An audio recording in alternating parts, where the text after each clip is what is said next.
Technical team से comments लगा लूं, क्योंकि मुझे बिना कमेंट्स के तो मुझे पता ही नहीं लगेगा ना कि ऑडियो वीडियो सब कुछ क्लियर है कि नहीं है। कमेंट्स क्यों नहीं आ रहे हैं बच्चों के? कमेंट्स दिखाओ यार, कमेंट्स तो दिख नहीं रहे। ओहो, फिर मुझे कैसे पता लगेगा सब सही चल रहा है? एक बार रिफ्रेश करके देखो। हाँ जी बच्चों, शायद पोर्टल चल नहीं रहा है अभी कमेंट्स वाला, तो मुझे उम्मीद है कि आप सब लोग बढ़िया होंगे। ऑडियो वीडियो सब कुछ क्लियर ही आ रहा होगा मेरी साइड से। तो अपनी आज की क्लास स्टार्ट करते हैं। हमने कल की क्लास में क्या पढ़ा था? हमने बायोलॉजी का इंट्रोडक्शन स्टार्ट किया था, याद है ना? उमेश कह रहे क्लास नहीं आ रहा है। क्लास तो चल रही है बेटा, अभी स्टार्ट हो गई है। तो कल की क्लास में हमने बायोलॉजी जीव विज्ञान का इंट्रोडक्शन स्टार्ट किया था। थोड़ा सा कल की क्लास रिवाइज करें, फिर हम आज की क्लास आगे बढ़ाएंगे। बच्चों कल मैंने पढ़ाया था कि बायोलॉजी की कितनी ब्रांचेस हमें पढ़नी है। उसके बाद हमने पढ़ा था कि लिविंग्स क्या होते हैं। कल मैंने पढ़ाया था कि बायोलॉजी में हम किसके बारे में पढ़ते हैं। मैम बायोलॉजी साइंस की वो ब्रांच है जिसमें हम लिविंग्स सजीवों के बारे में स्टडी करते हैं। और लिविंग्स का पहला कैरेक्टर मैंने कल की क्लास में पढ़ाया था कि लिविंग वही है जिसका बॉडी किससे बना हुआ हो। लिविंग्स वही होते हैं जिसके बॉडी में क्या हो। नंबर 1 का कैरेक्टर, पहला लक्षण हमने पढ़ा था, जिसके बॉडी में सेल्स हो, यानी कि ऐसा कोई भी ऑर्गेनिज्म, ऐसा कोई भी जीव जो सेल्स कोशिकाओं से मिलकर बना हुआ है, उसको हम लिविंग कहते हैं। तो एनसीईआरटी में साफ साफ लिखा हुआ है कि लिविंग सजीव होने का पहला बेसिक कैरेक्टर, पहला जो मूलभूत यहां पे लक्षण है वो है कि उसमें सेल्स ऑर्गेनाइजेशन होना चाहिए, कोशिकीय संगठन होना चाहिए। उसका जिसका बॉडी सेल से बना हुआ है उसी को हम लिविंग कहते हैं। कल की क्लास में मैंने पढ़ाया था क्या कि इस तरीके से बच्चों सेल बनती है, सेल से टिश्यूज बनते हैं, टिश्यू से ऑर्गन्स बनते हैं, ऑर्गन से ऑर्गन सिस्टम बनता है, और ऑर्गन सिस्टम से एक इंडिविजुअल बॉडी बन जाती है जिसको हम लिविंग बॉडी बोलते हैं, जिसको हम जीवों का शरीर या सजीव का शरीर बोलते हैं। ये पहला कैरेक्टर हो गया था। अब आज हम दूसरा कैरेक्टर क्या पढ़ेंगे कि मैम लिविंग्स का दूसरा लक्षण क्या होना चाहिए। अब पहला मैं नहीं पढ़ाऊंगी जाइगोट क्या होता है, सब कुछ मैं कल की क्लास में पढ़ा चुकी थी। अब दूसरा हम कैरेक्टर आज देखेंगे कि साइंस या एनसीईआरटी में लिखा हुआ है कि लिविंग बॉडी में जो सेल्स होती हैं उन सेल्स के अंदर क्या होना चाहिए। तो सेल्स के अंदर होना चाहिए प्रोटोप्लाज्म। लिविंग वही है जिसकी सेल्स में प्रोटोप्लाज्म पाया जाता है। प्रोटोप्लाज्म को हिंदी में जीव द्रव्य या प्रोटोप्लाज्म ही लिखा हुआ आ सकता है। अच्छा बच्चों, जो हिंदी मीडियम से पढ़ रहे हैं ना, वो ना प्लीज करके इंग्लिश के जो टर्म्स है ना उसको भी साथ में लिखें, क्योंकि एग्जामिनर क्या करता है, प्रोटोप्लाज्म को हिंदी में प्रोटोप्लाज्म टाइप कर देता है। और आपने पढ़ लिया मेरे से जीव द्रव्य, फिर आप आके बोलोगे कि मैम प्रोटोप्लाज्म को तो हिंदी में प्रोटोप्लाज्म ही लिख रखा था, है ना? इसलिए आपको थोड़े से जो हिंदी मीडियम वाले पढ़ रहे हैं ना, मैम सिलेबस क्या, रुक जाओ यार, सब बताएंगे सिलेबस, पहले थोड़ा इंट्रोडक्शन तो देख लो आप। तो थोड़े से हिंदी मीडियम, इंग्लिश वालों को कोई प्रॉब्लम नहीं है, हिंदी वालों को इंग्लिश वाले जो शब्द है ना वो जैसे जीव द्रव्य भी लिख लेना, प्रोटोप्लाज्म भी लिख लेना, हमें रिस्क नहीं लेनी है ना, हमें रिस्क नहीं लेनी है। चलो तो लिविंग बॉडी, अब आगे सबके कमेंट्स आ गए। हाँ भाई, सभी को महाशिवरात्रि की शुभकामनाएं, हर हर महादेव, जय महाकाल। चलिए सुनो क्या कि प्रोटोप्लाज्म क्या होता है, यहां से एग्जाम में क्वेश्चन भी आता है। एनसीईआरटी कहती है कि लिविंग बॉडी में जो सेल्स होती हैं उन सेल्स के अंदर प्रोटोप्लाज्म होना चाहिए। जैसे आपसे कोई पूछे कि भाई लिविंग सजीव किसको कहते हैं, आपको बताना है वो जीव जिसका शरीर कोशिका से मिलकर बना हुआ है। अब आपसे पूछ ले कि भाई सेल के अंदर क्या होता है, तो सेल के अंदर क्या होता है, प्रोटोप्लाज्म होता है, जीव द्रव्य होता है। What is protoplasm? प्रोटोप्लाज्म होता क्या है बच्चों? इस तरीके से मान लो कोई भी सेल है, हाँ जी मैम कोई सेल है, हमने पढ़ा है ना, कोई भी सेल है, उस सेल के चारों तरफ एक मेम्ब्रेन होती है इस तरीके से, और उसी मेम्ब्रेन को हम क्या बोलते हैं, उस मेम्ब्रेन को हम सेल मेम्ब्रेन कहते हैं। बहुत ध्यान से समझना, नोट्स मैंने अपलोड करवा दिए हैं हिंदी इंग्लिश दोनों मीडियम में, ये सारी चीजें आपको नोट्स में लिखी हुई मिलेंगी, ठीक है? बायोलॉजी की क्लास के बगल में जो पीडीएफ का ऑप्शन है वहां से आप नोट्स ले सकते हैं। नोट्स अभी अपलोड हो गए हैं आधे घंटे पहले, ठीक है? आधे घंटे पहले आपके नोट्स अपलोड हो चुके हैं, ठीक है? अब प्रोटोप्लाज्म क्या होता है वो सुनो। ऐसे सेल्स होती हैं, मान लो ये सेल है, इस सेल के बाहर एक मेम्ब्रेन लगी हुई होती है, इस मेम्ब्रेन को बोलते हैं हम सेल मेम्ब्रेन। क्या बोलते हैं? सेल मेम्ब्रेन बोलते हैं, कोशिका झिल्ली बोलते हैं। अब व्हाट इज प्रोटोप्लाज्म, मैं बता रही हूं जीव द्रव्य होता क्या है। तो सेल मेम्ब्रेन के अंदर की तरफ जितना भी पार्ट है उसको एक साथ मिला के हम प्रोटोप्लाज्म कहते हैं। What is protoplasm? जीव द्रव्य क्या होता है, फिर से सुनो। कोई भी सेल है भाई, लिविंग बॉडी में सेल होती है, कोशिका होती है, हाँ जी मैम। इस सेल के बाहर एक झिल्ली होती है, एक मेम्ब्रेन होती है जिसको हम सेल मेम्ब्रेन कहते हैं, कोशिका झिल्ली कहते हैं। इस कोशिका झिल्ली के अंदर की तरफ जितना भी पार्ट है उसको हम प्रोटोप्लाज्म कहते हैं। अब मैम अंदर होता क्या है वो सुनो जरा, मैम इसके अंदर होता क्या है वो सुनिए जरा, है ना? क्या होता है? सेल के बीचों बीच न्यूक्लियस होता है, सेल के बीचों बीच क्या होता है, न्यूक्लियस होता है, जिसको हिंदी में हम केंद्रक कहते हैं। और बच्चों इस केंद्रक के अंदर भी एक लिक्विड भरा हुआ होता है, ऐसे लिक्विड का मतलब होता है द्रव, और इस लिक्विड को हम क्या कहते हैं, न्यूक्लियस के अंदर जो लिक्विड होता है उसको हम न्यूक्लियोप्लाज्म कहते हैं। बच्चों प्लाज्म शब्द का मतलब होता है लिक्विड, न्यूक्लियो का मतलब न्यूक्लियस, हिंदी में इसको बोलेंगे केंद्रक द्रव। वो द्रव जो केंद्रक के अंदर भरा है उसको हम केंद्रक द्रव कहेंगे, ठीक है? अगला, अब इस न्यूक्लियस के बाहर क्या होता है, यहां पे एक लिक्विड और होता है बच्चा, ये गाढ़ा लिक्विड होता है, थिक लिक्विड होता है, और इस लिक्विड को हम नाम देते हैं साइटोप्लाज्म। इसको क्या नाम देते हैं? साइटोप्लाज्म बोलते हैं। साइटो शब्द का मतलब सेल होता है, कोशिका होता है, प्लाज्म का मतलब लिक्विड, तो इसको बोलेंगे हम कोशिका द्रव्य या कोशिका द्रव जो सेल के अंदर है। अरे भाई ढंग से पढ़ लो, नोट्स अपलोड हो गए, क्लास खत्म होने के बाद देख लेना, नोट्स मिल जाएंगे तुम लोगों को। रॉबर्ट ब्राउन ने किसकी खोज की? मैम सिलेबस क्या है, थोड़ा रुको यार, मुझे पढ़ाने दो। अभी मैं कल की क्लास और आज की क्लास में सिर्फ मैं बायोलॉजी का इंट्रोडक्शन और कुछ शब्दों के मीनिंग बताऊंगी, तब जाके सिलेबस दिखाऊंगी आपको, ये सिलेबस ऐसे ऐसे पढ़ूंगी, उसके बाद पहला चैप्टर शुरू करूंगी। इस इंट्रोडक्शन को हल्के में मत लेना। आपसे एग्जाम में क्वेश्चन पूछा हुआ प्रोटोप्लाज्म किसका बना हुआ होता है, तो क्या करके आओगे फिर? इसलिए मेरे हिसाब से पढ़ो आप। आपके हिसाब से मैं पढ़ने पे आ गई ना तो मैं 20 दिन में सिलेबस खत्म कर दूंगी, तो कोई जल्दबाजी नहीं है सिलेबस खत्म करने की। मैंने कहा ना 25 नंबर टारगेट है, 24 भी नहीं 25। तो प्लीज बच्चों एक बार ढंग से पढ़ लो मेरे से, ठीक है? अब मैं किसी का कमेंट का रिप्लाई नहीं करूंगी, नोट्स अपलोड हो गए हैं, आपको दिख जाएंगे, क्लास खत्म होगी उसके बाद देख लेना। हिंदी इंग्लिश दोनों मीडियम में कंप्लीट नोट्स डलवा दिए मैंने। फिर भी अगर कोई गड़बड़ होगी नोट्स में मैं क्लास के बाद चेक कर लूंगी, तो प्लीज पढ़ाई पे ध्यान दो। मैं कमेंट सेक्शन एकदम बिल्कुल हटा देती हूं। देखो मेरे हिसाब से पढ़ोगे तो 25 में से 25 नंबर लेके आओगे। आपका हिसाब तो मैं जानती हूं, मैम सिलेबस खत्म कर दो, है ना? तो मेरा सिलेबस खत्म करने का टारगेट नहीं है। अब आ जाओ यहां पे, होता क्या है प्रोटोप्लाज्म? एनसीईआरटी में लिखा हुआ है कि भाई लिविंग बॉडी की सेल्स के अंदर प्रोटोप्लाज्म होना चाहिए। जो जीवों के शरीर के अंदर कोशिकाएं होती हैं उनके अंदर जीव द्रव्य होना चाहिए, प्रोटोप्लाज्म होना चाहिए। प्रोटोप्लाज्म क्या होता है मैं वो बता रही हूं बच्चा। सेल के बीचों बीच न्यूक्लियस केंद्रक होता है, न्यूक्लियस के अंदर जो लिक्विड द्रव होता है उसको न्यूक्लियोप्लाज्म कहते हैं, और जो न्यूक्लियस के बाहर और सेल मेम्ब्रेन के बीच में लिक्विड है उसको साइटोप्लाज्म कहते हैं। और इसी साइटोप्लाज्म में आपने पढ़ा है सेल के अंदर एक माइटोकॉन्ड्रिया होता है, राइबोसोम होता है, गोल्गी बॉडीज होते हैं, लाइसोसोम होता है। मैम ये सब क्या है? ये सब होते हैं बच्चा, आप बताओगे सेल ऑर्गेनेलीज। सेल ऑर्गेनेलीज, और हिंदी में कहते हैं इन्हें कोशिकांग। कोशिका के अंग कोशिकांग कहलाते हैं। वो सारी चीजें जो सेल के अंदर प्रेजेंट होती है उसको हम सेल ऑर्गेनेलीज कहते हैं। अब सुनो व्हाट इज प्रोटोप्लाज्म। एनसीईआरटी में क्या लिखा हुआ है प्रोटोप्लाज्म क्या होता है, तो मैं अब आपको बहुत अच्छे से समझा रही हूं बच्चों। प्रोटोप्लाज्म दो चीजों से मिलकर बना हुआ है। Protoplasm is composed of two matter. जो जीव द्रव्य होता है वो दो चीजों से मिलकर बना हुआ है। क्या क्या? एक होता है प्रोटोप्लाज्म का लिक्विड वाला हिस्सा, यहां से क्वेश्चन उठाऊंगी मैं, लिक्विड पार्ट, तरल भाग, तरल हिस्सा प्रोटोप्लाज्म का। और दूसरा होता है प्रोटोप्लाज्म का सॉलिड हिस्सा, सॉलिड वाला पार्ट, ठोस हिस्सा, ठोस भाग। अब बच्चों प्लाज्म का मतलब लिक्विड है, और मैंने पढ़ा है सेल के अंदर दो लिक्विड होते हैं।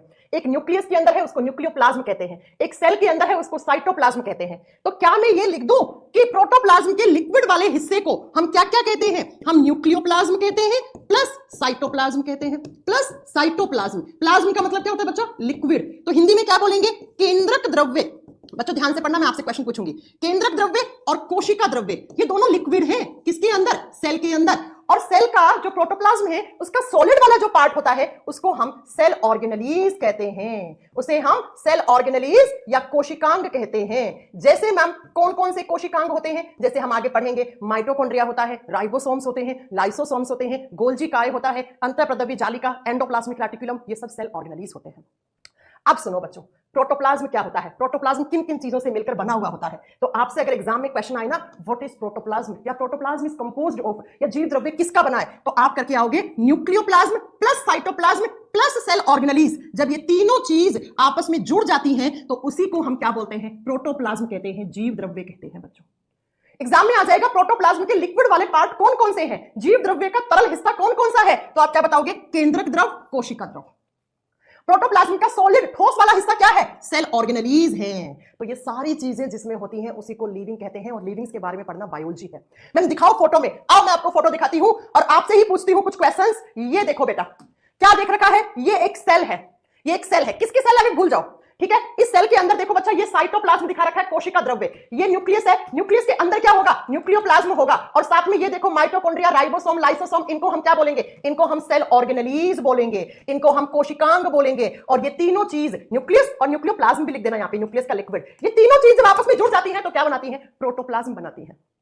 तो प्यारे प्यारे बच्चों, अगर एग्जाम में क्वेश्चन आ जाए कि प्रोटोप्लाज्म किस किस का बना हुआ है, तो आप क्या आंसर करके आओगे? प्रोटोप्लाज्म तीन चीजों का बना हुआ होता है। जीव द्रव्य के तरल वाले हिस्से को केंद्रक द्रव्य, कोशिका द्रव्य, न्यूक्लियोप्लाज्म, साइटोप्लाज्म कहते हैं, और सॉलिड वाले पार्ट को हम सेल ऑर्गेनेलीज, कोशिकांग कहते हैं। तो लिविंग के बॉडी का दूसरा कैरेक्टर, दूसरा लक्षण क्या होना चाहिए? अरे पहला कैरेक्टर क्या था बताओ, क्या कहती है एनसीईआरटी? लिविंग वही है जिसके बॉडी में सेल्स हो, कोशिकाएं होती हैं। अब सेल क्या होती है? कल की क्लास में पढ़ाया था। दूसरा, लिविंग वही है जिसकी सेल्स के अंदर प्रोटोप्लाज्म होता है बच्चा, जीव द्रव्य होता है बेटा, उसको लिविंग बॉडी कहते हैं हम। अब तीसरा लक्षण, यहां से हर एक लाइन में क्वेश्चन बन रहा है। तीसरा कैरेक्टर लिविंग्स का क्या होना चाहिए? साइंस कहती है लिविंग बॉडी में मेटाबॉलिज्म होना चाहिए। क्या होना चाहिए? मेटाबॉलिज्म प्रोसेस होना चाहिए। मेटाबॉलिज्म को कहा जाता है चापचय की क्रियाएं होनी चाहिए।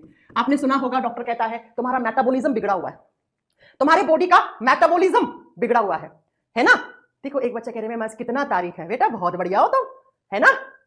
तुम बहुत बढ़िया हो, तुम मुझे शिवरात्रि के हर दिन बनाते हो, तुम जब मैंने आते ही तुम्हें शिवरात्रि की शुभकामनाएं दे दी, और उसके बाद भी तुम बोल रहे हो आज कितनी तारीख है? आज 26 फरवरी है, ठीक है? 2 दिन बाद फरवरी भी खत्म, राइट? आ जाओ सुनो, मेटाबॉलिज्म क्या होता है? लिविंग बॉडी के सेल्स के अंदर या हम लिविंग बॉडी के शरीर के अंदर मेटाबॉलिज्म होना चाहिए। क्या होना चाहिए बेटा? चापचय की क्रियाएं होना चाहिए।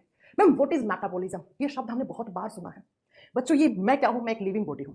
एक लिविंग बॉडी के शरीर के अंदर की तरफ जितनी भी केमिकल रिएक्शंस होती हैं उन सारी केमिकल रिएक्शंस को एक साथ मिलाकर हम मेटाबॉलिज्म कहते हैं। अब जानते हैं हमारे बॉडी में एक दिन में बहुत सारी रासायनिक अभिक्रियाएं होती हैं, है ना? उन सारी रासायनिक अभिक्रियाओं को एक साथ मिला दो तो उसे मेटाबॉलिज्म कहा जाता है। तो क्या होता है, जब ये केमिकल रिएक्शंस हमारे सेल्स में होती हैं तो उनको हम नाम देते हैं वाइटल रिएक्शंस। वाइटल रिएक्शंस, और हिंदी में कहा जाता है जैविक अभिक्रियाएं। तो किसी भी सजीव के शरीर में अंदर की तरफ होने वाली सारी की सारी वाइटल रिएक्शंस को एक साथ मिला दो तो उसे मेटाबॉलिज्म कहा जाता है। मैम ये कैसी रिएक्शंस होती हैं? सुनिए जरा, हमारे बॉडी में या किसी भी लिविंग बॉडी में दो तरीके की वाइटल रिएक्शंस होती हैं, दो तरीके की जैविक अभिक्रियाएं होती हैं। बहुत ध्यान से सुनना बच्चा, ठीक है? कैसे? एक होती है जिनको हम बोलते हैं कैटाबॉलिक रिएक्शन, ये आप केमिस्ट्री में भी पढ़ोगे। कैटाबॉलिक रिएक्शन, RXN का मतलब होता है रिएक्शन, रिएक्शन को शॉर्ट फॉर्म में लिखा है। और हिंदी में कहते हैं अपचय अभिक्रियाएं, अपचय अभिक्रियाएं। और दूसरी जो वाइटल रिएक्शंस होती हैं उनको हम बोलते हैं एनाबॉलिक रिएक्शन, एनाबॉलिक रिएक्शन। तो हमारे बॉडी में दो तरीके की वाइटल रिएक्शंस होती हैं, अपचय और उपचय अभिक्रियाएं। अब बच्चों क्या होता है कैटाबॉलिक? जैसे मैं आपको आगे चलकर डाइजेस्टिव सिस्टम पढ़ाऊंगी, पाचन तंत्र पढ़ाऊंगी, तो मैं आपको क्या बोलूंगी? Digestion is a catabolic reaction. अब आप मेरे से पूछोगे मैम कैटाबॉलिक क्या होता है, तो तब थोड़ी ना बताऊंगी, इसीलिए इंट्रोडक्शन पढ़ाया जाता है। इस इंट्रोडक्शन का मतलब है मैं आपको पूरा बायोलॉजी का सार दे रही हूं, कुछ वर्ड्स बता रही हूं, उनका मीनिंग बता रही हूं जो एग्जाम में भी आते हैं, जो आपको आगे का सिलेबस पढ़ने में आसान बना देंगे बच्चा, है ना? तो मेटाबॉलिज्म क्या होता है? हमारी सेल्स के अंदर होने वाली सारी की सारी केमिकल रिएक्शंस को एक साथ मिलाकर हम मेटाबॉलिज्म कहते हैं। और ये रिएक्शन क्योंकि कहां होती है? सेल्स में होती है। आप जानते हैं हमारा शरीर कोशिकाओं से मिलकर बना हुआ होता है, तो जब ये केमिकल रिएक्शन सेल्स में होती है तो हम इनको वाइटल रिएक्शंस या जैविक अभिक्रियाएं कहते हैं, ठीक है? और जरा मेरी बात को ध्यान से सुनो, ये वाइटल रिएक्शंस दो प्रकार की होती हैं, कैटाबॉलिक, एनाबॉलिक। ये हमारे बॉडी में होती है, किसी भी लिविंग बॉडी में होती है। अब कैटाबॉलिक क्या होता है बच्चों? जब कोई बड़ा मॉलिक्यूल, ये क्या है? ये लार्ज मॉलिक्यूल है। लार्ज मॉलिक्यूल को हिंदी में कहते हैं बड़ा अणु, ठीक है? जब कोई बड़ा अणु टूटता है और उसके टूटने से छोटे अणु मिलते हैं हमें, ऐसे स्मॉलर मॉलिक्यूल्स मिलते हैं, तो इस रिएक्शन को हम कहते हैं कैटाबॉलिक रिएक्शन। ये स्मॉलर है, ये छोटे छोटे अणु हैं। ध्यान से सुनो, क्या होता है कैटाबॉलिक? कैटाबॉलिक रिएक्शन में कोई भी बड़ा मॉलिक्यूल छोटे मॉलिक्यूल में टूटता है तो उसे कैटाबॉलिक रिएक्शन कहते हैं। हमारे घर में हम बूंदी बनाते हैं और बूंदियों को जोड़ के हम एक लड्डू बना लेते हैं। जब लड्डू टूटता है, लड्डू एक है, एक लड्डू के टूटने से हमें बहुत सारी बूंदियां मिलती हैं, तो लड्डू का टूटना क्या हो गया? कैटाबॉलिक रिएक्शन हो गया, है ना बच्चों? तो कैटाबॉलिक का मतलब होता है बड़ा मॉलिक्यूल छोटे में टूट रहा है। एनाबॉलिक रिएक्शन का मतलब क्या होता है? छोटे छोटे मॉलिक्यूल, स्मॉलर मॉलिक्यूल्स आपस में जुड़कर एक बड़ा मॉलिक्यूल बनाते हैं, तो उसको एनाबॉलिक रिएक्शन या एनाबॉलिज्म कहा जाता है। जैसे मैंने कहा बहुत सारी छोटी छोटी बूंदियों को जोड़ देते हो तो एक बड़ा आपको क्या मिल जाता है? बड़ा एक लड्डू मिल जाता है। मैम कुछ समझ में नहीं आ रहा, नहीं आएगा बेटा, इससे आसान कहीं कहीं पढ़ लो तुम, है ना? भारत के किसी भी टीचर से पढ़ लो, इससे आसान कोई पढ़ा दे तो आके तुम अपना फी का अमाउंट मेरे से रिफंड ले जाना, है ना? पढ़ना है नहीं, कमेंट सेक्शन पे ध्यान देना। नहीं समझ में आ रहा, आएगा कहां से समझ में? चलिए सुनिए, क्या आप बताओगे कि लिविंग बॉडी में चापचय की क्रियाएं होना चाहिए, मेटाबॉलिज्म होना चाहिए? मेटाबॉलिज्म दो तरीके से होता है हमारी बॉडी में, या तो कोई बड़ा मॉलिक्यूल छोटे में टूट रहा होगा तो उसको हम कैटाबॉलिज्म या कैटाबॉलिक रिएक्शन कहते हैं उस रिएक्शन को, और या छोटे छोटे अणु आपस में जुड़कर बड़ा अणु बना रहे होंगे, उसको उपचय अभिक्रिया या एनाबॉलिक रिएक्शन या एनाबॉलिज्म कहा जाता है। एग्जांपल, एग्जांपल, एग्जाम में आता है एग्जांपल। सुनो, मेटाबॉलिज्म में जो कैटाबॉलिज्म होता है उसका एग्जांपल, इसका उदाहरण मैं आपसे पूछ रही हूं बच्चों। अगर आपने कभी पढ़ा हो डाइजेशन, पाचन, पाचन कब होता है? किसका होता है? खाने का। खाने को पचाते हैं, क्या करते हैं डाइजेशन में? जो भी हम खाना खाते हैं वो बड़े बड़े मॉलिक्यूल्स के रूप में खाते हैं, हम बड़े बड़े अणुओं के रूप में खाते हैं, और डाइजेस्टिव सिस्टम, पाचन तंत्र इसको तोड़ देता है छोटे छोटे अणुओं में, तो बड़ा छोटे में टूट रहा है डाइजेस्टिव सिस्टम में। तो आपसे पूछ ले डाइजेशन कैसा प्रोसेस है, क्या करके आओगे? Digestion is a catabolic reaction. ये कैटाबॉलिज्म का उदाहरण है, ये अपचयन का उदाहरण होता है। आई बात समझ में? हाँ जी मैम। नेक्स्ट सुनो, अगला सुनो, अगला आप बताओगे रेस्पिरेशन।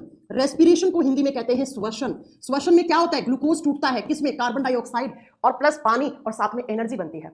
तो बड़ा छोटे में टूटता है, तो रेस्पिरेशन भी किसका एग्जांपल होता है? कैटाबॉलिज्म का एग्जांपल होता है। और तीसरा एग्जांपल लिखो, एक्सक्रीशन। एक्सक्रीशन को बोलते हैं उत्सर्जन। जितना भी हमारे बॉडी में एक दिन में जो अपशिष्ट पदार्थ बनते हैं उनका शरीर से बाहर निकलना उत्सर्जन कहलाता है। सब कुछ पढ़ाऊंगी अभी। ये तीनों किसके एग्जांपल हैं? कैटाबॉलिज्म के। और आप मुझे ये बताओ, हमारे बॉडी में डाइजेशन होता है? हाँ। हमारे बॉडी में रेस्पिरेशन होता है? हाँ। हमारी बॉडी में एक्सक्रीशन होता है? हाँ।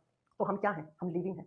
और इन सारी रिएक्शंस को एक साथ मिला दो तो क्या हो जाता है? मेटाबॉलिज्म। तो डॉक्टर ने बोला आपका मेटाबॉलिज्म बिगड़ा हुआ है, इसका मतलब आपका digestive system, respiratory system, excretory system सब बिगड़े हुए हैं अंदर से, जिसकी वजह से आपको कोई बीमारी हो रही है ना? अब एनाबॉलिज्म में देखो, एनाबॉलिज्म का एग्जांपल क्या होता है? ध्यान से सुनना बच्चों। प्रोटीन नाम सुना होगा आपने सभी ने। प्रोटीन की सबसे छोटी इकाई अमीनो अम्ल होती है। ऐसे बहुत सारे अमीनो एसिड, ए का मतलब होता है अमीनो एसिड, अमीनो अम्ल, ये पहला अमीनो एसिड, ये दूसरा, ये तीसरा, ऐसे अमीनो एसिड आपस में जुड़कर एक बड़ा सा मॉलिक्यूल बनाते हैं जिसको हम प्रोटीन कहते हैं। तो बच्चों छोटे से बड़ा बना, और छोटे से बड़ा जब बनता है उसको हम क्या बोलते हैं? उसको हम एनाबॉलिज्म या उस रिएक्शन को एनाबॉलिक रिएक्शन कहते हैं। आई बात समझ में? तो आपसे पूछ ले प्रोटीन का निर्माण होना कैसे रिएक्शन है? एनाबॉलिक रिएक्शन है। ये किसका एग्जांपल है? उपचय अभिक्रिया का एग्जांपल होता है। तो अमीनो अम्ल आपस में जुड़कर क्या बनाते हैं? प्रोटीन बनाते हैं। इसीलिए हम कहते हैं अमीनो अम्ल प्रोटीन की सबसे छोटी इकाई होती है बेटा, राइट? अब सुनो, एक लाइन में बताऊं, लिविंग बॉडी वही है जिसमें मेटाबॉलिज्म हो। मेटाबॉलिज्म का मतलब है हमारी सेल्स में एक दिन में बहुत सारी केमिकल रिएक्शंस, बहुत सारी रासायनिक अभिक्रियाएं करती हैं हमारी कोशिकाएं, जैसे जैसे डाइजेशन, रेस्पिरेशन, एक्सक्रीशन, प्रोटीन का बनना, एक्सेट्रा एक्सेट्रा। ये जिस बॉडी में होता है उसी को आप लिविंग कहते हो, उसी को आप सजीव कहते हो। लिविंग्स के बारे में पढ़ना बायोलॉजी कहलाता है। इसका मतलब है हम बायोलॉजी में क्या पढ़ेंगे? ये लो syllabus, digestive system, respiratory system, skeletal system, excretory system, ये सिलेबस ही तो है। तो मैंने कहा लिविंग बॉडी में क्या क्या होना चाहिए? मैम सजीव वही है जिसका शरीर कोशिकाओं से मिलकर बना हुआ है, जिनकी कोशिकाओं में प्रोटोप्लाज्म है और जिनकी सेल्स क्या करती हैं? वाइटल रिएक्शंस, जैविक अभिक्रियाएं करती हैं, मेटाबॉलिज्म करती हैं। इस मार्कर में सेल्स है क्या? नहीं है। इस मार्कर की सेल्स ही नहीं तो प्रोटोप्लाज्म भी नहीं है। इस मार्कर में मेटाबॉलिज्म हो रहा है क्या? नहीं हो रहा है। तो ये लिविंग नहीं है। लेकिन मेरे बॉडी में सेल्स है, मेरी सेल्स में प्रोटोप्लाज्म है, मेरी सेल्स में डाइजेशन, एक्सक्रीशन, रेस्पिरेशन सब कुछ हो रहा है। तो मैं क्या हूं? मैं लिविंग बॉडी हूं। मैं क्या हूं? मैं लिविंग बॉडी हूं। तो लिविंग बॉडी का तीसरा कैरेक्टर क्या हो गया? उसमें मेटाबॉलिज्म होना चाहिए, उसमें चापचय की अभिक्रियाएं होना चाहिए, है ना? चलो अब आ जाओ फोर्थ वाले कैरेक्टर पे, चौथा कैरेक्टर। लिविंग बॉडी का फोर्थ कैरेक्टर क्या होता है? मैम लिविंग बॉडी में न्यूट्रिशन का प्रोसेस होना चाहिए। न्यूट्रिशन को हिंदी में बोलते हैं पोषण की प्रक्रिया। लिविंग बॉडी में न्यूट्रिशन का प्रोसेस होना चाहिए। न्यूट्रिशन का मतलब क्या होता है? पहले मैं आम भाषा में समझाती हूँ। आप खाना खाते हो, क्यों खाते हो खाना? अगर मैं आपसे पूछूं आप खाना क्यों खाते हो, आप कहोगे खाना नहीं खाएंगे तो हमारे बॉडी में एनर्जी नहीं बचेगी, ऊर्जा नहीं बचेगी, और बिना एनर्जी के हमारा बॉडी काम ही नहीं करेगा, थकान हो जाएगी, और कुछ दिनों के बाद तो बॉडी डेड हो जाएगी। आपने सुना होगा प्लांट्स फोटोसिंथेसिस करते हैं, प्रकाश संश्लेषण की अभिक्रिया करते हैं, उसमें क्या बनाते हैं? अपना खाना बनाते हैं। तो अगर प्लांट्स फोटोसिंथेसिस ना करें तो उन्हें खाना नहीं मिलेगा, खाना नहीं मिलेगा तो प्लांट भी मर जाएंगे, हम लोग भी मर जाएंगे। तो न्यूट्रिशन होता क्या है? हमारे शरीर के लालन पोषण के लिए हम जो बाहर से खाना खा रहे हैं उसी प्रोसेस को न्यूट्रिशन कहते हैं। Intake of food for the growth and development of body is known as nutrition. शरीर के वृद्धि और विकास के लिए जो आप बाहर से जो क्या खाते हो, खाना खाते हो, उसी को आप न्यूट्रिशन की प्रोसेस कहते हो। तो लिविंग बॉडी में न्यूट्रिशन होना चाहिए। अरे न्यूट्रिशन का मतलब क्या है? Intake of nutrients, intake of nutrient, ठीक है? ये मैंने शॉर्ट फॉर्म में बताई है। जो भी आप खाना खाते हो उनको हम बायोलॉजी में न्यूट्रिएंट्स बोलते हैं। पोषक तत्वों को ग्रहण करना, जो पोषक तत्व हैं जिनसे हमारे शरीर का पोषक तत्वों को ग्रहण करना, जो पोषक तत्व जो आप खाना खा रहे हो उससे हमारे शरीर की ग्रोथ और डेवलपमेंट होता है, शरीर की वृद्धि और विकास होता है। ये पेन है, ये जब बना होगा तो ऐसा ही बना होगा, आज भी ऐसा ही पड़ा है। लेकिन मेरा जन्म हुआ तो मैं इतनी बड़ी थोड़ी थी, मैं इतनी सी थी, फिर इतनी इतनी इतनी इतनी, आज देखो इतनी बड़ी होगी। क्यों? क्योंकि मेरी बॉडी की ग्रोथ हो रही है, मेरे शरीर की वृद्धि हो रही है। एक छोटा सा पौधा लगाते हुए इतना बड़ा बड़ा बड़ा कब पौधा प्लांट में बदल गया। क्यों? क्योंकि उसकी ग्रोथ हो रही है। अब ग्रोथ करने के लिए उसे क्या चाहिए? उसे न्यूट्रिशन की प्रोसेस चाहिए। तो लिविंग बॉडी की ग्रोथ होती है, सजीव के शरीर की वृद्धि और विकास होता है, और वृद्धि और विकास के लिए वो बाहर से खाना खाता है, उस खाना खाने की प्रोसेस को, इस प्रक्रिया को न्यूट्रिशन कहा जाता है। अब वो बात अलग है, ये जो न्यूट्रिशन की प्रोसेस होती है ना, ये दो तरीके से होती है बच्चा। इस धरती पर कुछ ऐसे जीव हैं जो अपना खाना खुद बना लेते हैं, वो किसी दूसरे पर डिपेंड नहीं करते खाने के लिए, जैसे प्लांट्स।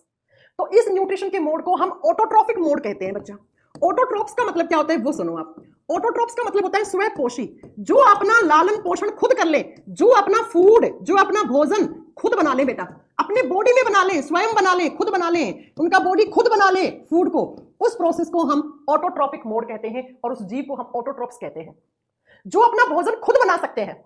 जैसे ऑल ग्रीन प्लांट्स, इसके एग्जांपल में, इसके उदाहरण में कौन आ गया? ऑल ग्रीन प्लांट्स, सभी हरे कलर के पेड़ पौधे, वो अपना खाना खुद बना सकते हैं क्योंकि वो फोटोसिंथेसिस करते हैं, वो प्रकाश संश्लेषण की अभिक्रिया करते हैं।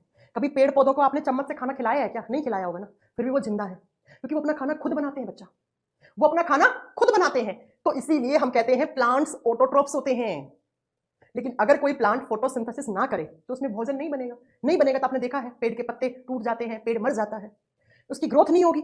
दूसरे तरीके के जो एनिमल्स या जो आपके क्या होते हैं, लिविंग्स होते हैं, वो हेटेरोट्रॉप्स होते हैं।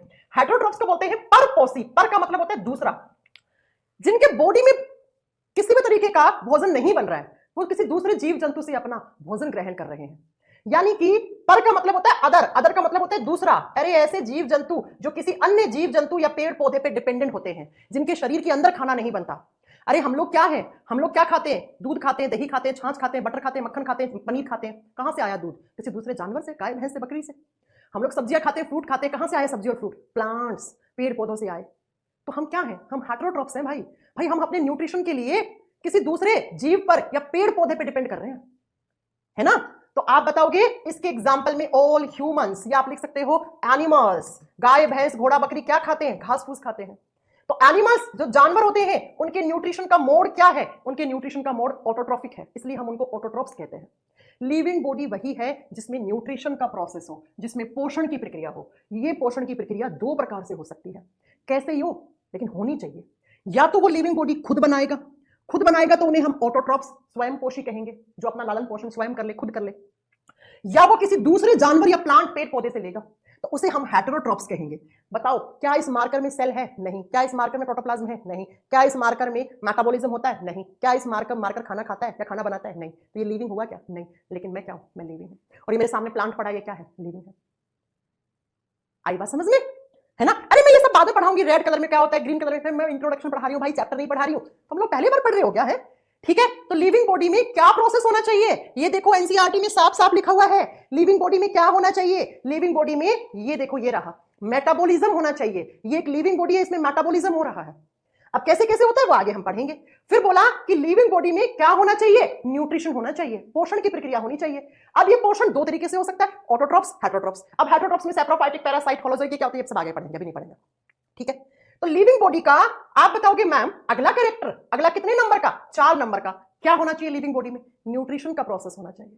पांचवा सुनो, पांचवें कैरेक्टर को, पांचवें लक्षण को बोलते हैं लिविंग बॉडी में डाइजेशन की प्रोसेस होना चाहिए। लिविंग बॉडी वही है, सजीव का शरीर वही है जिसमें पाचन की प्रक्रिया हो, जिसमें डाइजेशन का प्रोसेस हो। अब डाइजेशन क्या होता है? डाइजेशन क्या होता है आप बताओ। अरे आप जानते हैं हमारा शरीर किससे मिलकर बना हुआ है? हमारे शरीर की सबसे छोटी इकाई को हम सेल यानी कोशिका कहते हैं। सेल से क्या बनते हैं? टिश्यू, उत्तक बनते हैं। टिश्यूज, उत्तकों से ऑर्गन, अंग बनता है। अंगों से पूरा बॉडी बना हुआ है। तो बताओ मेरे बॉडी में, मेरे शरीर की सबसे छोटी इकाई क्या है? सेल। और आपने फिजिक्स में पढ़ा है कोई भी काम करने के लिए एनर्जी, ऊर्जा चाहिए बच्चा। चाहिए ऊर्जा? हाँ जी मैम, ऊर्जा चाहिए। अब बॉडी में क्या है? सेल्स है। सेल्स को काम करना है तो इनको एनर्जी चाहिए, ऊर्जा चाहिए। अब ये एनर्जी कहां से मिलेगी? आप खाना खा रहे हैं, खाना खा लिया रसोई में, मार्केट से आपने सब्जी चावल जो भी खरीद के लाए, किचन में बना लिया, बना के आपने खा लिया। अब खाने से थोड़ा ना एनर्जी मिल जाएगी। जो आपने खाना खाया था ना, वो क्या खाया था? वो लार्जर मॉलिक्यूल्स खाए थे। आपने भोजन के बड़े बड़े अणु खाए बेटा। क्या खाए? बड़े बड़े अणु खाए। अब इन बड़े बड़े अणुओं को तोड़ना पड़ेगा, है ना? ऐसे आपने लार्जर मॉलिक्यूल्स खाए खाने के। जबकि हमारे बॉडी की सबसे छोटी इकाई सेल है, और सेल तो बहुत छोटी होती है, उनको तो हम नग्न आंखों से देख भी नहीं सकते हैं। अब सेल्स कहती हैं हमें एनर्जी दो, एनर्जी दो। अब एनर्जी कहां से आएगी? जो आपने खाना खाया। अब खाना खाते ही थोड़ी ना एनर्जी आ जाएगी। अब खाना खाने में जो लार्जर मॉलिक्यूल्स खाए उनको छोटा छोटा तोड़ो ऐसे, फिर और छोटा तोड़ो, इतना छोटा तोड़ो कि हमारी कोशिकाएं इनका अवशोषण कर लें और इनसे क्या निकाल लें? इनसे एनर्जी निकाल लें, इनसे ऊर्जा निकाल लें। तब जाकर इन सेल्स के पास एनर्जी आ पाती है। सेल्स के पास एनर्जी है, इसका मतलब टिश्यूज, उत्तकों के पास ऊर्जा है। टिश्यूज के पास है, इसका मतलब हमारे ऑर्गन्स, हमारे अंगों के पास एनर्जी है। ऑर्गन्स के पास है, इसका मतलब पूरे बॉडी में एनर्जी है। अरे मैं खाना ना खाऊं 4 दिन तो मेरे शरीर में थकान महसूस होने लग जाएगी, मेरे ऑर्गन्स एनर्जी एनर्जी चिल्लाना शुरू कर देंगे, मेरी सेल्स एनर्जी एनर्जी चिल्लाना शुरू कर देंगी ना, ऐसे ही तो होगा। तो डाइजेशन वो प्रोसेस होता है, पाचन की प्रक्रिया वो होती है जिसमें आप जो खाना खाते हो वो लार्जर मॉलिक्यूल्स में खाते हो, और लार्जर मॉलिक्यूल्स को किस में तोड़ना होता है? स्मॉलर मॉलिक्यूल्स में। स्मॉलर मॉलिक्यूल्स का मतलब होता है छोटे छोटे अणुओं में। इतना छोटा तोड़ो कि हमारी कोशिकाएं उनसे क्या निकाल लें? हमारी सेल्स उनसे एनर्जी निकाल लें। तो ये जो प्रोसेस है ना, ये प्रोसेस, ये प्रक्रिया जिसमें लार्जर मॉलिक्यूल स्मॉलर मॉलिक्यूल में कन्वर्ट हो रहे हैं, इसमें बड़े बड़े भोजन के अणुओं छोटे छोटे अणुओं में बदल रहे हैं, इसी प्रोसेस को डाइजेशन कहते हैं बेटा, इसी को पाचन कहते हैं। तो लिविंग बॉडी वही है जिसमें डाइजेशन का प्रोसेस हो। इस मार्कर में डाइजेशन नहीं होता, लेकिन मेरे बॉडी में डाइजेशन होता है। तो मैं क्या हूं? मैं एक लिविंग बॉडी हूं। प्लांट्स में भी डाइजेशन होता है। हाँ, प्लांट में बहुत सारी बड़ी बड़ी चीजें होती है, वो छोटे में टूटती हैं। तो प्लांट्स भी क्या है? लिविंग है। हम लोग भी लिविंग है। अरे कल की क्लास में पढ़ाया था बैक्टीरिया, जीवाणु भी लिविंग होता है। बैक्टीरिया भी डाइजेशन करता है, पता है आपको? हाँ। तो लिविंग जो है उन सब में डाइजेशन, पाचन की प्रक्रिया होनी चाहिए, तभी आप उसको लिविंग बोलोगे, है ना? बोलोगे? हाँ जी मैम। तो लिविंग बॉडी में मैंने 5 कैरेक्टर पढ़ा दिए, 5 लक्षण पढ़ा दिए। छठा लक्षण लिखो लिविंग्स का, छठा 6 नंबर पे जो आता है वो आता है कि लिविंग बॉडी वही है जिसमें रेस्पिरेशन का प्रोसेस हो। जिसमें रेस्पिरेशन हो, जिसमें श्वसन की अभिक्रिया हो, अरे जिसमें रेस्पिरेशन का प्रोसेस हो। मैं आपसे पूछूं हम लोगों में रेस्पिरेशन होता है? आप कहोगे यस मैम। प्लांट्स में होता है? Yes ma'am. एल्गी शैवालों में होता है? Yes ma'am. तो ये सब क्या है? लिविंग है। क्या होता है रेस्पिरेशन? What is respiration? श्वसन होता क्या है? तो श्वसन की प्रोसेस में होता क्या है वो सुनो।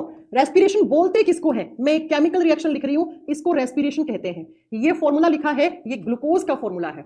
ग्लूकोज को ऑक्सीजन गैस तोड़ती है, ऑक्सीजन इस ग्लूकोज को तोड़ता है, इसका दहन करता है, इसका कंबस्टन करता है, इसको जला देता है।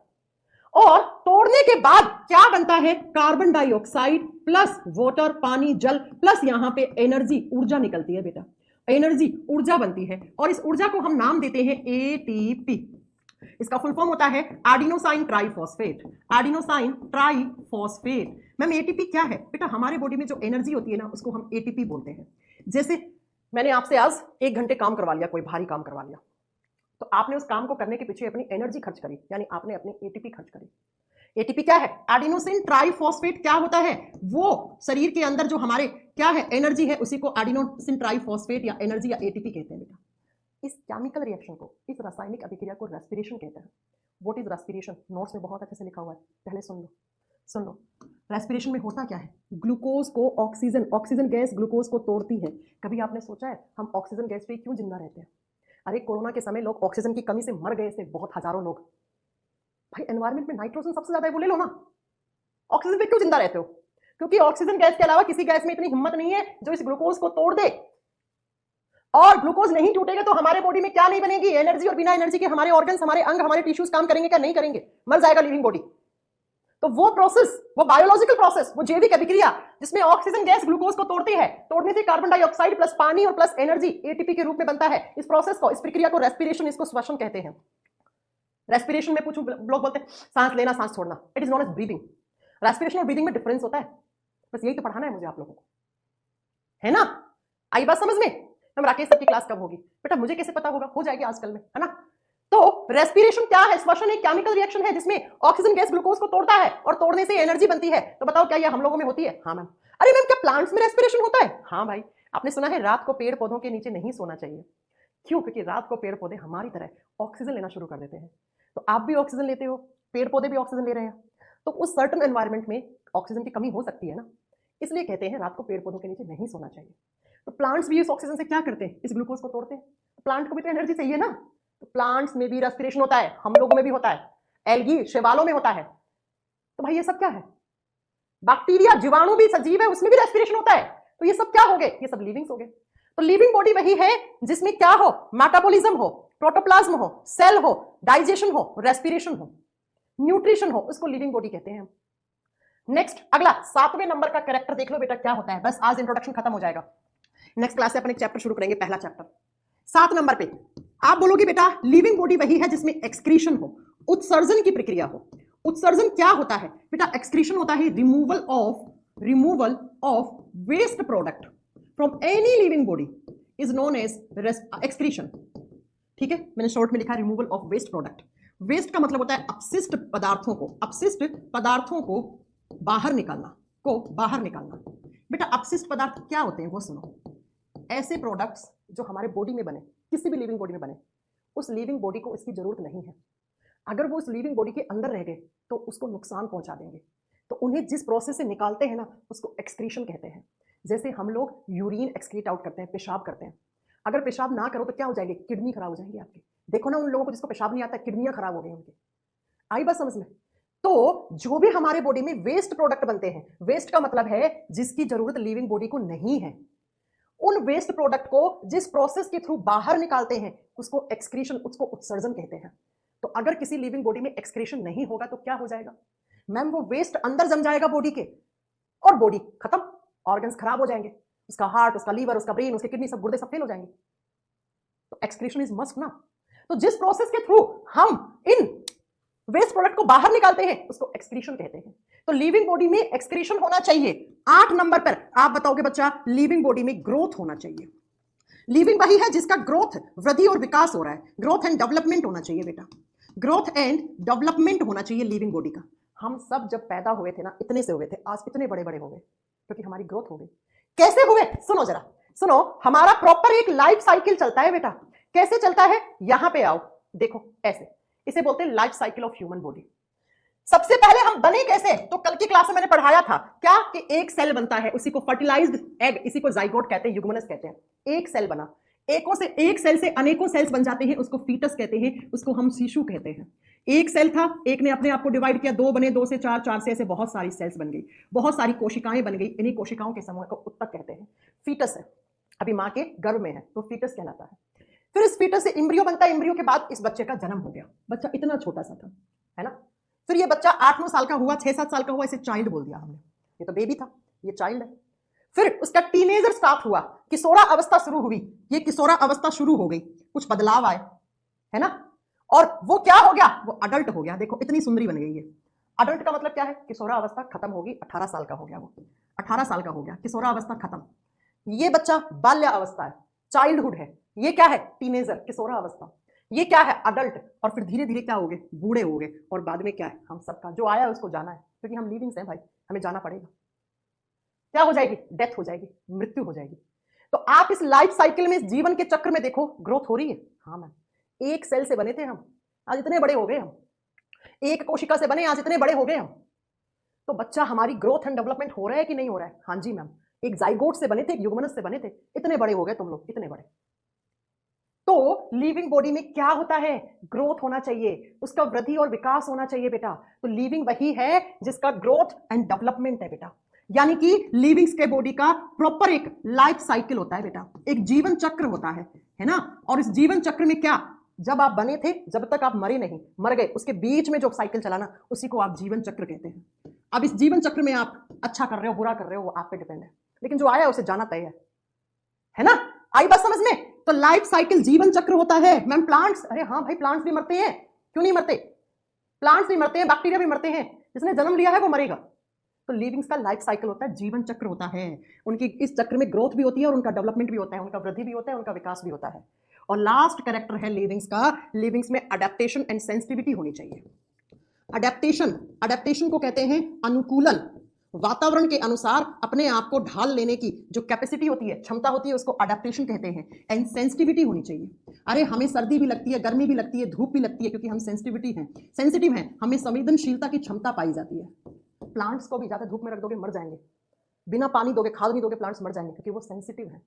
हम लोग क्या है, हम क्या है, हम लिविंग से हैं। सजीवों के अंदर क्या होता है, सेंसिटिविटी होती है, हमारी सेंटिमेंट्स होते हैं। हर्ट कर दी तुमने मेरे सेंटिमेंट्स, है ना। मैं तुमसे बहुत गुस्सा हूं, मैं हर्ट हो गई, सेंसिटिव है। हमें सर्दी भी लगती है, हमें गर्मी भी लगती है, हमें धूप भी लगती है, बारिश भी लगती है, ठंड भी लगती है, सब लगता है। प्लांट्स को भी, ज्यादा ठंड में बहुत सारे प्लांट्स मर जाते हैं, ज्यादा गर्मी में मर जाते हैं प्लांट्स। देखना भी मई जून के महीने में कितने पौधे जल जाएंगे, मर जाएंगे, क्योंकि उनमें भी सेंसिटिविटी है ना।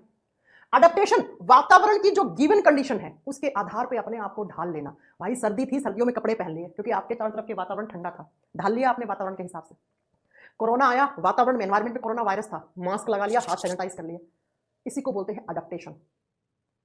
तो वो ये सारी क्वालिटी, ये सारे लक्षण, ये सारे कैरेक्टरिस्टिक्स लिविंग्स के होते हैं बेटा। अब फटक से रिवाइज कर लो, ध्यान से सुन लो एक एक बात। लिविंग बॉडी में क्या क्या होना चाहिए। मैंने कहा बायोलॉजी में हम लिविंग्स के बारे में, सजीवों के बारे में पढ़ते हैं। साइंस की वो ब्रांच जिसमें हम लिविंग्स के बारे में पढ़ते हैं उसको बायोलॉजी, जीव विज्ञान कहते हैं। कोई आपसे पूछे व्हाट इज लिविंग, लिविंग क्या होता है, सजीव क्या होता है, ऐसे फटाक फटाक आंसर करना। लिविंग वही है जिसके बॉडी में सेल्स, जिसका शरीर सेल्स कोशिकाओं से मिलकर बना हुआ है। लिविंग वही है जिसके सेल्स के अंदर प्रोटोप्लाज्म, जीव द्रव्य है। अगला बताना कि लिविंग बॉडी वही है जिसके बॉडी में मेटाबॉलिज्म, चयापचय की अभिक्रियाएं हो रही हैं। लिविंग वही है जिसके बॉडी में न्यूट्रिशन, पोषण की प्रक्रिया हो रही है। लिविंग वही है जिसके बॉडी में डाइजेशन, पाचन की अभिक्रिया हो रही है। और लिविंग वही है जिसके बॉडी में रेस्पिरेशन, श्वसन हो रहा है, एक्सक्रीशन, उत्सर्जन हो रहा है, जिसका ग्रोथ एंड डेवलपमेंट, वृद्धि और विकास हो रहा है। और जन्म से लेकर मरने के बीच में एक साइकिल चलाता है जिसको ग्रोथ साइकिल या लाइफ साइकिल, जीवन चक्र कहते हैं। और लिविंग वही है जो वातावरण के हिसाब से अपने आप को ढाल ले, और जो उसमें सेंस करने की क्षमता हो, संवेदनशील होते हैं, वो उनको लिविंग्स कहते हैं। ये सारे लक्षण जिसमें होते हैं उसी को लिविंग्स कहते हैं। और लिविंग्स के बारे में पढ़ना क्या कहलाता है, बायोलॉजी। इसका मतलब मैम हम बायोलॉजी में सिर्फ और सिर्फ किसके बारे में पढ़ेंगे, लिविंग्स के बारे में, सजीवों के बारे में पढ़ेंगे। अब जाकर आपको बायोलॉजी का मीनिंग पता लगा है, लिविंग्स का मीनिंग पता लगा है। अब जब हम पहला चैप्टर पढ़ेंगे ना, तब आपसे कुछ शब्द पूछूंगी तो आप अटकोगे नहीं बेटा, है ना। आई बात समझ में। बताओ मुझे ये 10 के 10 लक्षण, देखो इसको 9, इसको 10 बना लेना, जिसके अंदर होते हैं। इस मार्कर में इनमें से एक भी कैरेक्टरिस्टिक नहीं है, एक भी लक्षण नहीं है इनमें से, इसलिए ये नॉन लिविंग है। लेकिन मैं लिविंग हूं क्योंकि मेरे में ये सारे लक्षण हैं। तो अब हमारा इंट्रोडक्शन खत्म, नेक्स्ट क्लास से हम पहला चैप्टर शुरू करेंगे बेटा। आई बस